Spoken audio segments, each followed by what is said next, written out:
Good morning, Steph. As vaccines continue, there are growing calls for Ontario to introduce vaccine passports. The Toronto Region Board of Trade is calling on the provincial government to make the move for non-essential activities. The group says it will help Ontario return to normal life, and accessing major events and indoor dining requires moral responsibility. Other Canadian provinces have already introduced similar, including Manitoba and Quebec, which expects to roll out vaccine passports by September. Prime Minister Justin Trudeau, though, says the decision will be up to each province. And as we look forward to a more normal way of life, gyms across the province are rushing to prepare to reopen after being closed for months. So starting Friday, fitness facilities will be allowed to open for indoor workouts at 50% capacity as the province moves into step 3. But customers can expect a different experience. Masking will not be mandatory during workouts, but it is required for staff and for clients moving between stations or in public spaces. You can also expect to answer a number of health screening questions. Some gyms are opting to keep locker rooms closed and operate using reservations. You can see right there a live look at Good Life Fitness near Yonge and Adelaide. The company says it plans to open almost all of its locations on Friday. Good Life says all its staff have been trained to properly sanitize equipment after it's been used, and they expect customers to take new safety measures seriously. And casinos also announcing their reopening plans after being shuttered most of the pandemic. Both Casino Niagara and Fallsview Casino will open for business on Friday. However, table games will be closed at Casino Niagara. Customers must wear masks at both locations and use a Momentum card at both casinos for contact tracing. Last week, Casino Rama said it will reopen July 29th, and all other gateway casinos will open July 16th. Several European countries are making vaccinations mandatory for healthcare workers. Calls are growing for that same mandate to be made for healthcare professionals here in Ontario. Here's City News reporter Mark McAllister with that story. As vaccination numbers continue to grow, so too has the call to make sure frontline healthcare workers get their shots to further protect themselves and others from COVID-19. Some say it's now time to make it mandatory. But with that, individual rights come into question.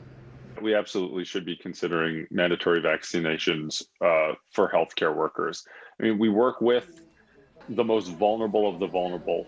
We work with immunocompromised individuals. We work with people who are susceptible to getting infected and susceptible to having severe outcomes from infection. As of this month, Ontario long-term care homes are required to have vaccination policies in place for staff.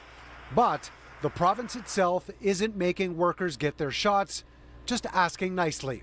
Folks, if you work at a long-term care, we haven't made it mandatory. I don't believe in forcing vaccines on everyone, but please get vaccinated. If we can find ways that are less coercive, less intrusive than mandatory, we really need to explore those.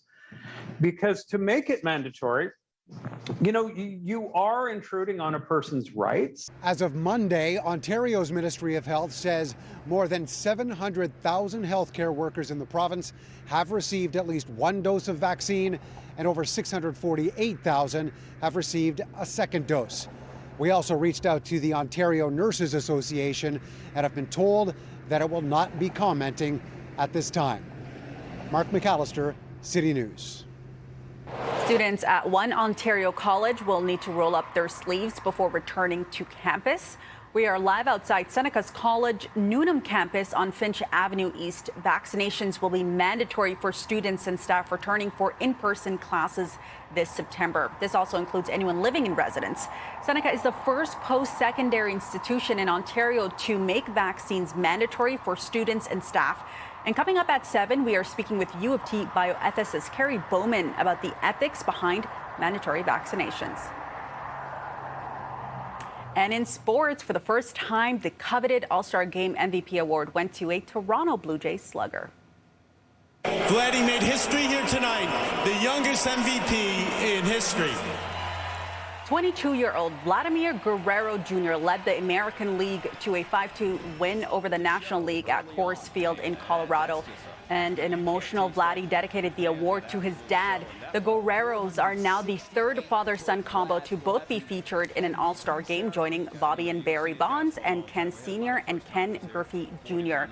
Guerrero has 28 homers so far this year. Okay, not getting enough Popeyes. The fast food chain is hoarding chicken as they prepare for a big product launch. Details up next with 680 News senior business editor Mike Epple.